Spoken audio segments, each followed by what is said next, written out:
Assalamualaikum warahmatullahi wabarakatuh.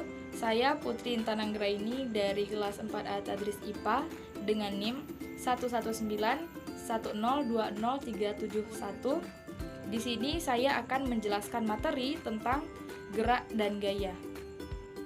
Pada materi gaya dan gerak, ada beberapa subtopik yang akan kita pelajari. Yang pertama ada gaya, ada gerak, dan juga ada hukum Newton. Baik, langsung saja.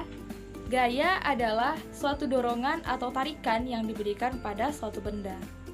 Untuk melakukan gaya, kita membutuhkan yang namanya tenaga atau usaha. Nah, semakin besar gaya yang kita berikan kepada benda, maka semakin besar pula tenaga atau usaha yang harus kita keluarkan. Selanjutnya adalah jenis-jenis gaya. Jenis-jenis gaya yang pertama adalah gaya gravitasi bumi. Nah, selanjutnya adalah gaya pegas. Ada juga yang namanya gaya magnet. Nah, lalu ada gaya gesek dan juga ada gaya otot.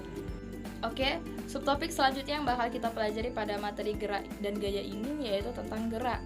Dimana secara ringkasnya, gerak adalah perpindahan posisi atau perpindahan kedudukan dari suatu benda. Nah, pada materi jenis-jenis gerak itu kita lebih ditekankan kepada gerak lurus. Dimana gerak lurus ini terbagi menjadi dua, yaitu gerak lurus beraturan atau GLB dan gerak lurus berubah beraturan.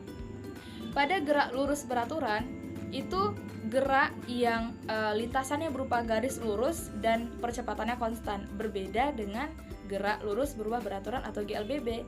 Pada GLBB, lintasannya benar garis lurus tapi kecepatannya setiap saat berubah atau tidak tetap atau tidak konstan. Nah, subtopik terakhir yang bakal kita pelajari pada materi ini tentu saja mengenai tentang hukum Newton.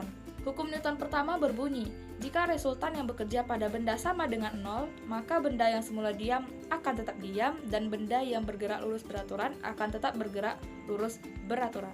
Pada hukum Newton 2, itu berbunyi, percepatan gerak benda selalu berbanding lurus dengan resultan gaya yang bekerja pada suatu benda dan selalu berbanding terbalik dengan massa benda itu sendiri. Dan hukum Newton ketiga itu berbunyi, jika benda pertama mengerjakan gaya terhadap benda kedua, maka benda kedua akan mengerjakan gaya terhadap benda pertama yang besarnya sama, tetapi arahnya berlawanan. Atau persamaannya adalah sigma F aksi sama dengan negatif sigma F reaksi.